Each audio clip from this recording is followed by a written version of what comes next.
All right, welcome everybody to the 2026 Genesis Invitational. We're joined here in the interview room by tournament host Tiger Woods. Tiger, it seems like we've done this several times through the years, but it kind of feels a little different this year. As tournament host, what does it mean to you and the event to be back celebrating the 100th playing of the event? Yeah, playing the 100th championship here is pretty amazing. For me, as a SoCal kid who grew up coming to this event, LA Open, coming here to Riv, it's an iconic sight, and then to see have major championships here. You've had our event here, and for a 16-year-old kid to be able to start here and then now host his own tournament at the same golf course is pretty special.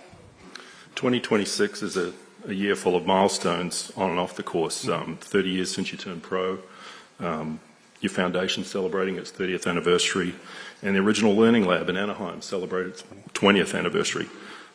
You've talked about the great legacy being off the golf course for you. What do these milestones mean to you and the future of the TGR Foundation? Yeah, our first Learning Lab opened up 20 years ago here in Anaheim.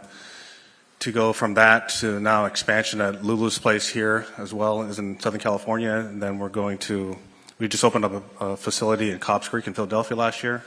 Now we're going to Atlanta and Augusta, Georgia. So we're expanding quickly, and we're serving the underserved, and I think that's the more important thing. Is that yes, golf has been a big piece of my life, but it's not the only part of my life. The educational side and the opportunities that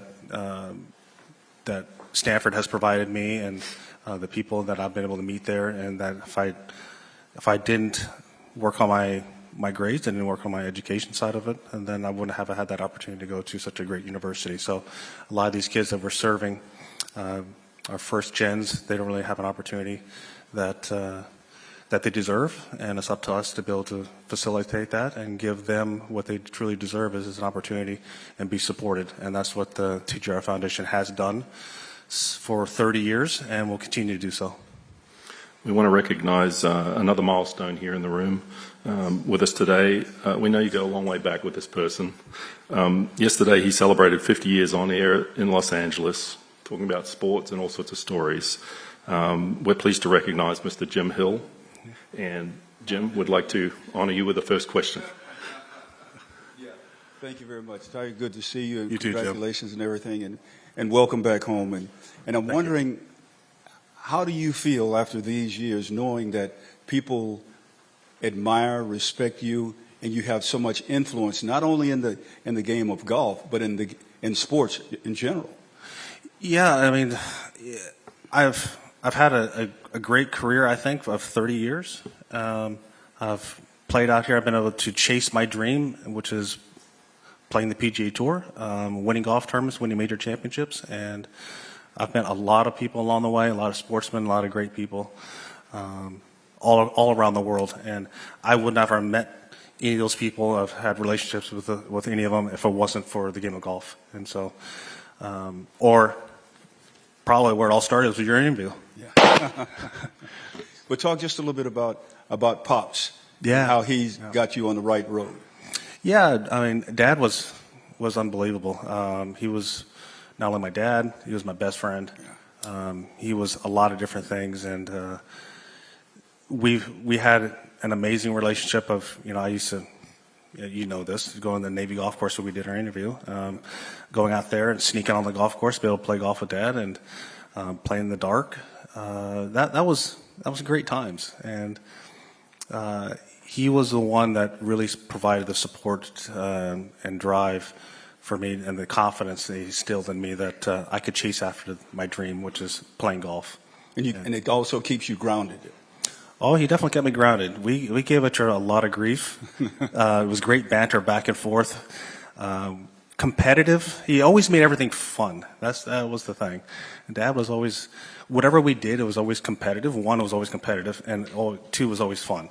And because it was fun, we loved to compete, and we did everything together. Thank you. Okay, just let everybody know we have a limited time for questions. If you can raise your hand, we'll get a microphone to you with Greg or Damien, and we'll start over on this side, please.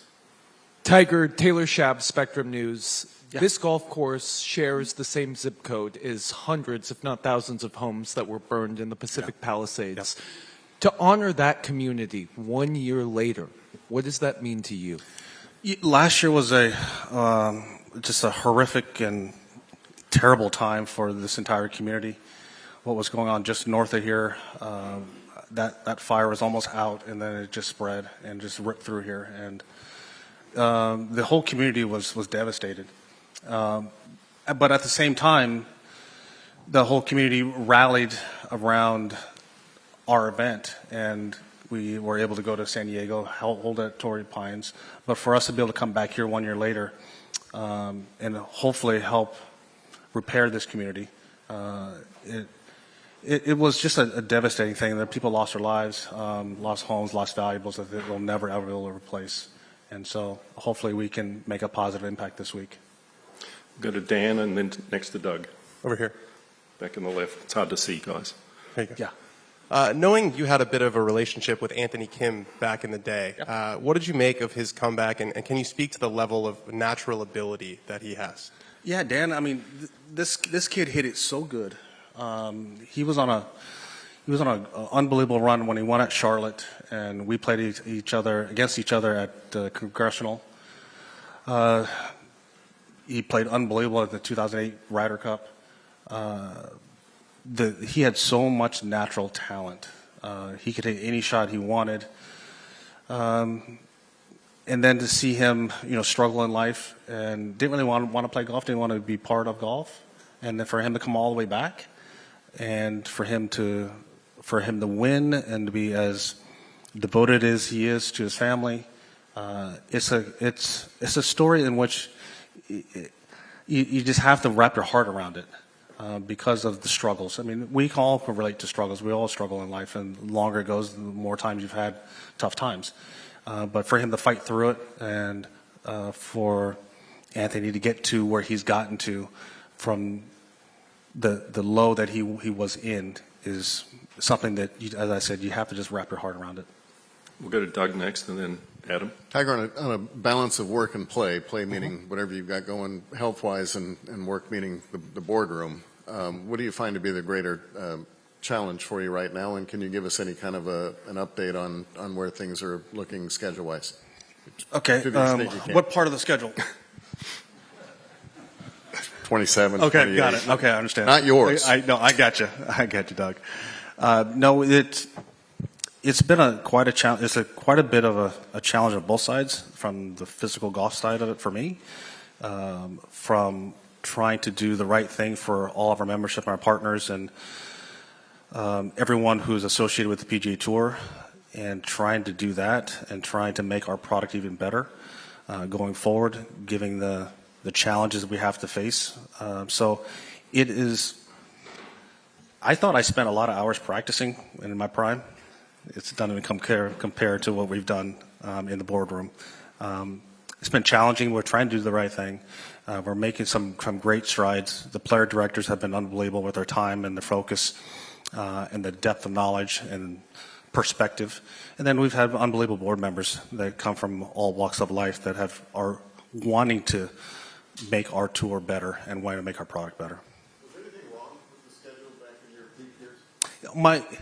The schedule was different. Okay, so we played, I think it was La Costa at the time, right, as the tournament champions, and then ended sometimes after Halloween. And so that's a 10-month span of golf, and that was all part of the PGA Tour. And there was, at that time, November, December, I think it was considered the silly season.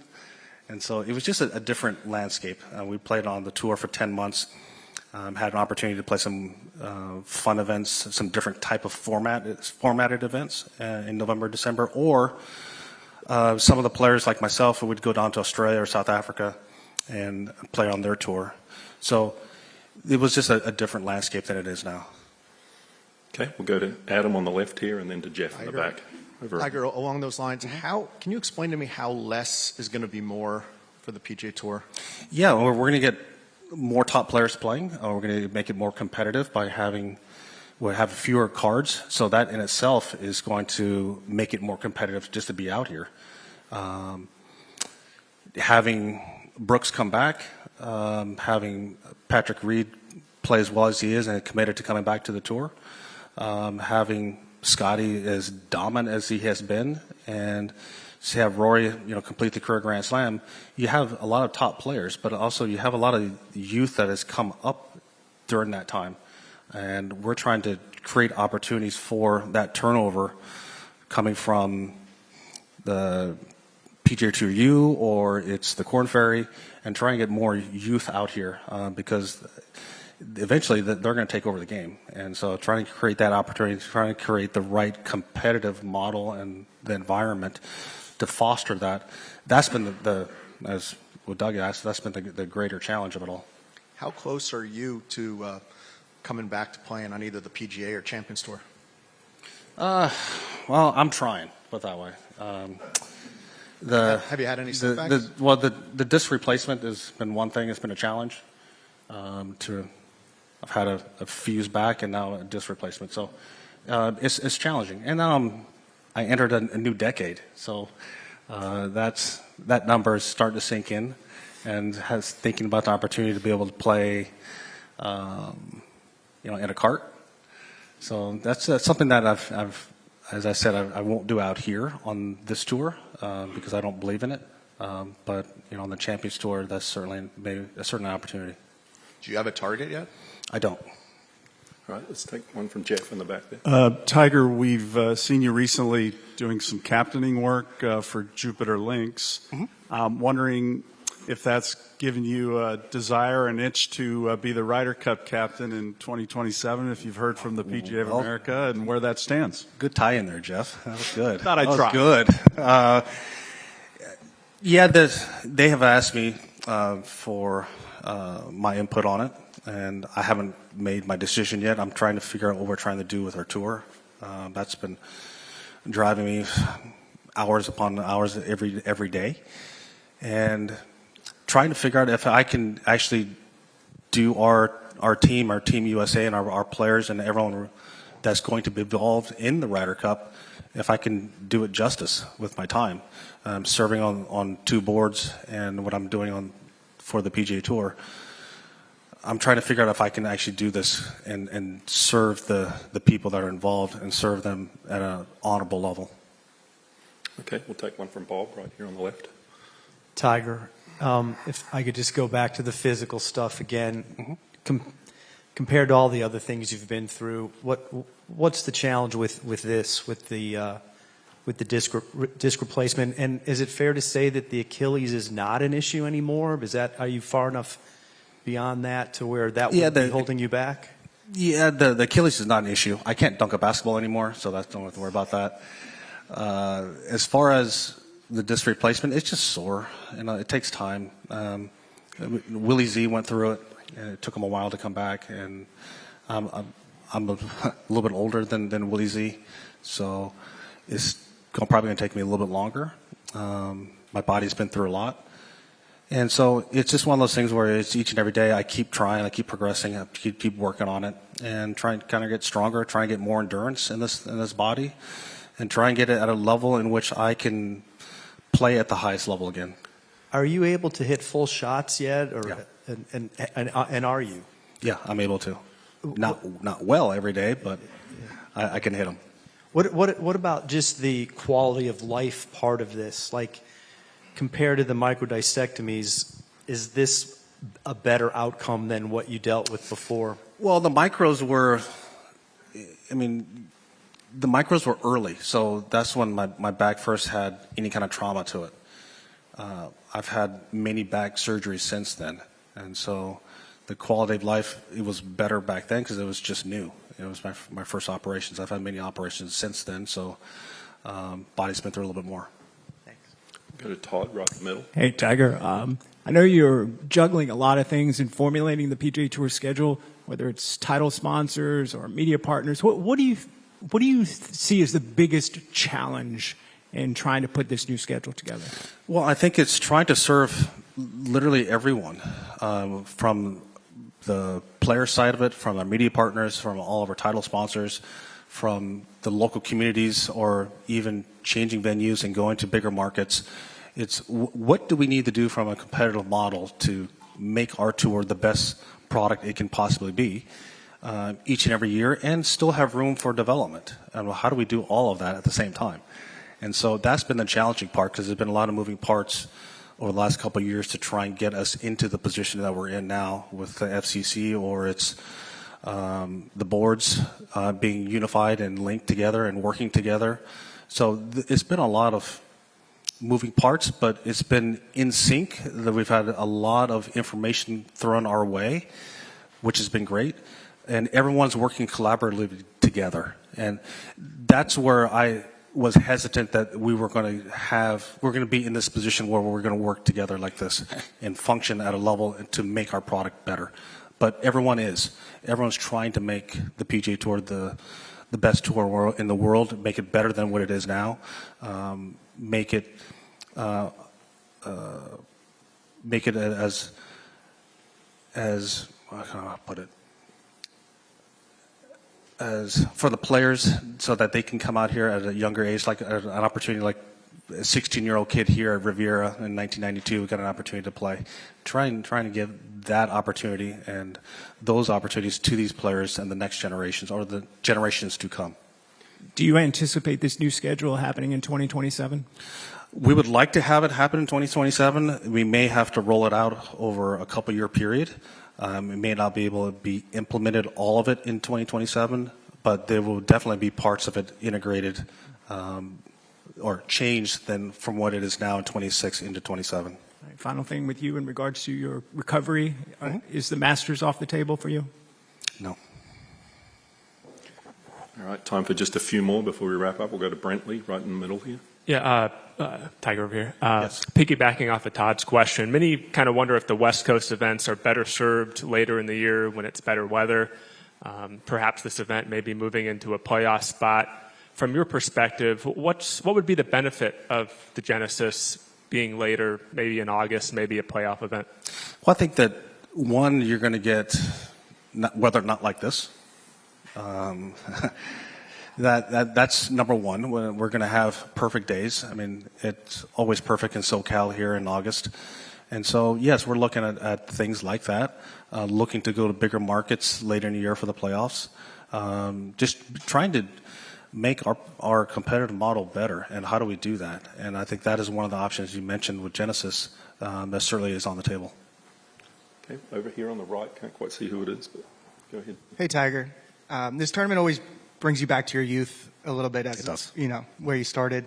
I've seen you mess around with some of your friends like Justin Thomas out here. I was wondering if you can remember the best golf roast or chirp that you've ever heard on Say the that course. again? What's about The best like golf roast or chirp that you've ever heard on the course. The later you get in the day here on Friday and Saturday, you tend to hear a few things. Beverages served, things done, and so coming up 17, 18, I've heard a few things, and especially around 10 when you're teeing off and making the turn. I won't say my best golf roast, but I was the most shocked when I was probably out here when I was 8 or 9. To hear some of the banter back and forth between the pros and the gallery. I'll tell you, it wasn't a roast, but I'm going to tell you kind of a cool story. I came down, I was on number 8 green. The old 8 green was on more to the left. And this golf ball comes slamming in there. I go running over to it, and it's a Ram golf ball. I'm like, oh, never heard of a Ram. What is Ram? I'm 8 years old, right? So I go running over there, and I'm just looking at it, and this caddy just pushes me out of the way. Kid, get out of the way. And I look up, and I don't know who he is at that time. And later find out it was Bruce Edwards, caddying for Tom Watson. So I used to give him a lot of grief about that. He said, yeah, you were in the way. That's just part of the neat things for me. Part of being here at Riv is be able to go back in time, as you said, as a kid. Real quick, Griff Pippin.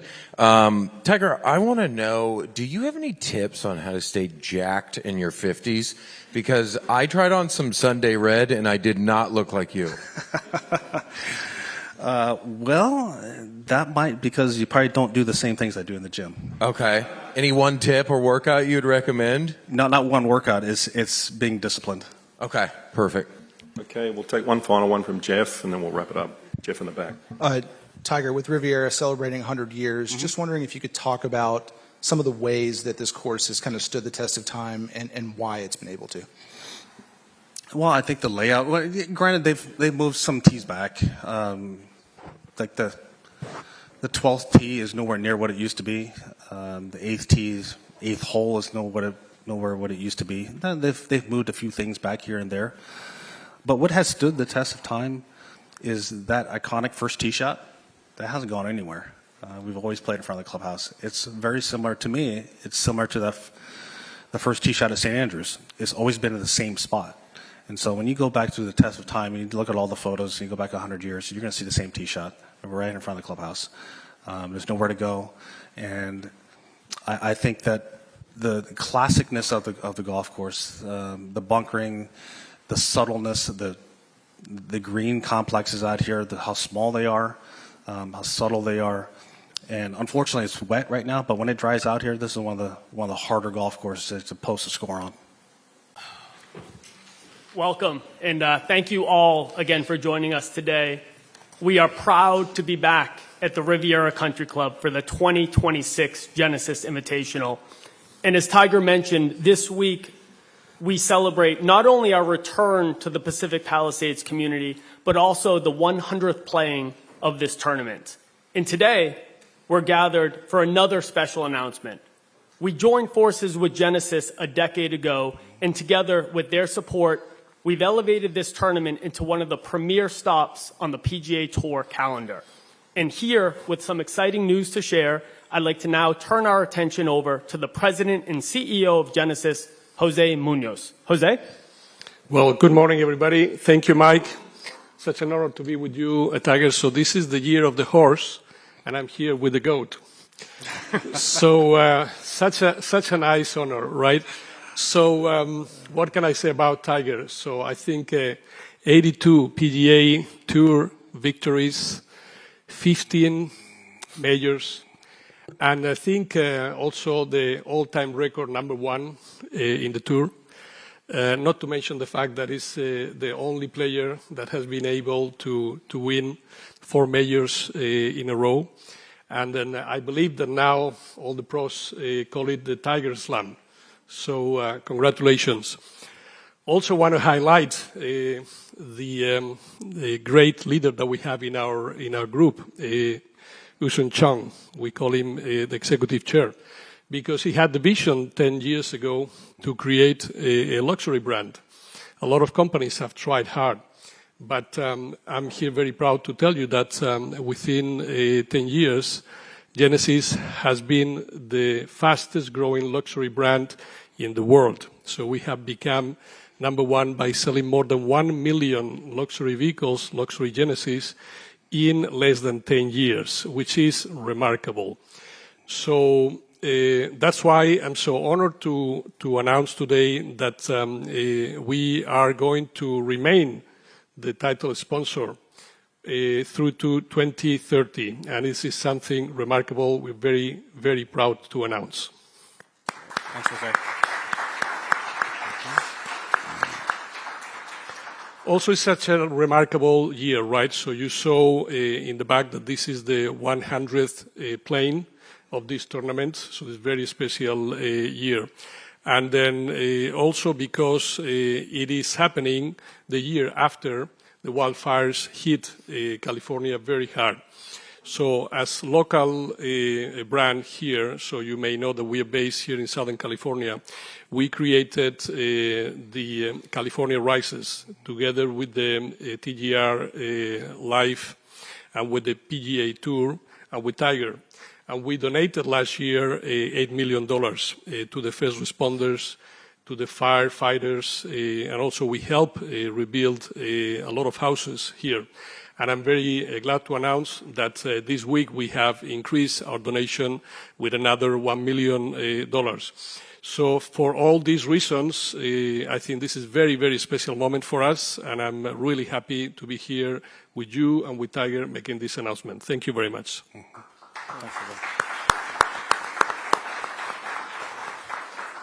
Thank you, Jose. And Tiger, I know the Genesis Invitational means so much to you as tournament host. Of course, it benefits TGR Foundation. What does this announcement mean to you?